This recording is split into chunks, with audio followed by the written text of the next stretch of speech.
नमस्कार, लोकप्रवाह न्यूज मध्ये आपलं स्वागत आहे। सामाजिक, राजकीय, शैक्षणिक व सांस्कृतिक अशा विविध अपडेट्ससाठी दिलेल्या बेल आयकॉनवर प्रेस करा, लाईक करा, शेअर करा, सबस्क्राइब करा।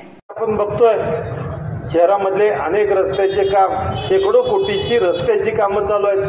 त्या ठिकाणी विरोधक बोलत असताना बऱ्याचशा टीका टिप्पणी करणार, कोण म्हणणार इथं खड्डा पडलाय, तिथं खड्डा पडलाय, पण अख्खा रस्ता केलेला त्यांना कुठं दिसणार नाही, पण त्या रस्त्यावर पडलेला खड्डा मात्र 100% दिसणार।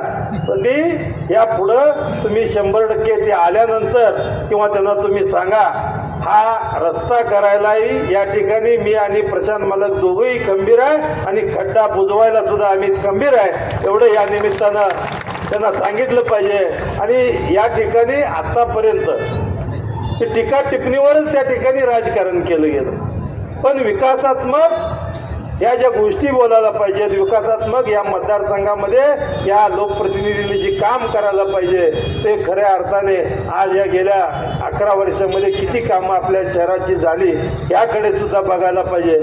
काहीतरी एखादी गोष्ट टीका करायची, मला का आपण 2014ला त्या ठिकाणी पहिल्यांदा आपण एकमेकाच्या ह्याच्यात उभारलो होतो, परंतु 2014ला आपल्याकडून त्यांना मागितलं होतं की मागच्या 2009 ते 14चा तुम्ही विकास कामाचा हिशोब द्या। त्यावेळेला त्यांनी सांगितलं की मागच्या 25 वर्षाचा हिशोब द्या। मग मला सांगा, मागच्या 25 वर्षामध्ये स्वर्गवासी मोठ्या मालकाने आज या ठिकाणी इथल्या युवकांना असेल, इथल्या पंढरपूर शहरामध्ये त्या ठिकाणी मोठ्या प्रमाणात विकास केल्यामुळं आज या ठिकाणी शहर चांगल्या पद्धतीनं वाढलं होतं, शहरामध्ये मोठ्या प्रमाणात सोयीसुविधा झाल्या होत्या, परंतु तो विकास, तो हिशोब त्या ठिकाणी त्यांनी मागितला होता। परंतु आज मालक आपण त्यांना या 3.5 वर्षामध्ये आपण केलेल्या कामाचा आणि त्यांच्या मागच्या 11 वर्षाच्या कामाचा आपण त्या ठिकाणी हिशोब मागूया।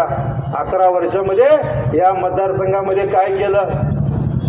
सध्या आपण ज्येष्ठ नेते आहेत, आपण म्हणलाय मंगळवेढ्याला जरा काळजी वाटते, या आतापर्यंत असंच झालं, 35 गावाला पाणी आणायचं आहे, 35 गावाला टोकन आलं, 35 गावाला ती कारखान्याची लोक फक्की नेऊन मारले, लय भारी आहे, लय भारी आहे म्हणून पंढरपुरात मतं घ्यायची आणि मंगळवेढ्यात येऊन सांगायचं पंढरपूर लय भारी आहे, पंढरपूर लय भारी आहे म्हणून मंगळवेढ्यात मतं घ्यायची।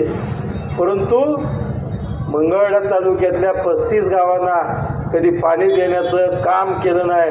टोकन मालक, आता आपण एवढं काम करतोय, एवढ्या विकास निधी आणतोय, एवढ्या अख्ख्या विकास निधीमध्ये टोकन हा शब्द कुठं आहे मला ती एकदा सांगू द्या। काय असतंय टोकन? म्हणजे टोकनाचा अर्थ काय? जो काम मंजूर झालं, आपण सगळे आता नगरसेवक मंडळी आहे ना, तुम्हाला कळतंय, एखादं काम मंजूर झालं की 30, 54, 50, 54, 25, 15 नगर विकास ह्या हेडला वर्ग होतं, वर्ग झालं का त्या हेडला गव्हर्नमेंट पैसे टाकत असतं आणि त्या ठिकाणी काम जसं संपल त्या हेडमधनं पैसे निघत असतं, ही प्रोसिजर आहे। तर ह्याच्यामध्ये टोकन हा शब्द आलाच कुठनं? नुसत्या टोकनावर आणि त्या फक्की मारून त्या ठिकाणी आतापर्यंत या निमित्तानं खऱ्या अर्थाने त्या 35 गावाची आणि या ठिकाणी दिशाभूल करण्याचं सुद्धा काम या ठिकाणी केलं।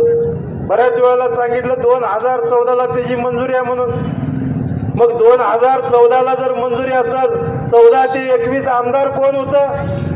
मग मंजुरी आहे तर काम काय झालं नाही? या गोष्टीचा आपण अभ्यास केला पाहिजे। नुसत्या टीका टिप्पणीवर त्या ठिकाणी विकास होत नसतो। आज आपल्याला सगळ्यांना या ठिकाणी उपस्थित आहे, आपल्या सगळ्यांना वाटतं की नाही स्वच्छ आणि सुंदर पंढरपूर व्हायला पाहिजे, वाटतंय का नाही? मग आजपर्यंत कुठंतरी हायमास्ट लावला आणि कुठंतरी एखादा रस्ता केला म्हणून त्या ठिकाणी विकास होत नाही। या विकासासाठी या ठिकाणी फ्युचरमध्ये आज पुढच्या कित्येक वर्षाचा आपण विचार करावा लागतोय। RDSS मधून 450 कोटी रुपये आपण खर्च करतोय आणि आज त्यातला मॅक्झिमम निधी हा आपल्या येथील जे DP खराब आहेत, इथले आज शहराच्या ठिकाणी बरेचसे DP आता रस्त्यावर आलेले आहेत, ते डीपी कुठं रस्त्याच्या कॉर्नर लागलेले आहेत, उघडे डीपी असतात, नागरिकांना त्याचा धोका होतोय. बऱ्याचशा तारा केबला या ठिकाणी खाली आलेल्या या खाली आलेल्या सुद्धा तारा केबला या निमित्तानं हाही नागरिकाच्या जीवाशी धोका असतोय. म्हणून RDSS मधून जिथं केबला तारा कुठं तारा वगैरे तुटलेल्या आहेत, पोल पडलेले आहेत, त्या केबलिंगचं सुद्धा काम या ठिकाणी आपण या निमित्तानं करतोय. आणि जे डीपी कुठं उघड्यावर आहेत ते सुद्धा या निमित्तानं आता कामं चालू होतील. अशा पद्धतीनं विजेच्या बाबतीत सुद्धा या पंढरपूर मंगळवेढामध्ये या ठिकाणी 9 सबस्टेशन नवीन करतोय आणि 11 सबस्टेशनची आपण क्षमता वाढवतोय.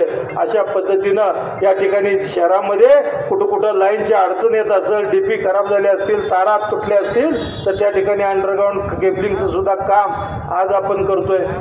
आज मला नक्की खात्री आहे येणाऱ्या पुढच्या 15-20 वर्षापर्यंत पंढरपूर मंगळवेढा मतदारसंघामध्ये विजेचा कुठलाही या भविष्यात त्रास होणार नाही याची खात्री आज या निमित्तानं आपल्याला देतो. बंधूंनो, आज एवढ्या मोठ्या प्रमाणात त्या ठिकाणी आरोग्य असेल, शिक्षण असेल, रस्ते असतील, पिण्याचे पाणी असतील, या सगळ्या गोष्टीवरती मी आणि प्रशांत मालकांनी चांगल्या पद्धतीनं त्या ठिकाणी काम करतोय. आणि या 5 वर्षात सुद्धा तात्या काही काळजी करू नका, जेवढी कामं असतील, झोपडपट्टीतल्या असतील किंवा शहरातल्या मुख्य रस्ता सुधारणा असतील किंवा सगळ्या बाबतीतल्या असतील, आम्ही दोघं या निमित्ताने या 3 वर्षामध्ये 3,500 कोटीच्या पुढं निधी मी एकट्यानं आणला, मी आणि प्रशांत मालकाने आणला, मी एकटा आमदार होतो. पाहत रहा नवनवीन अपडेटसाठी लोकप्रवाह न्यूज.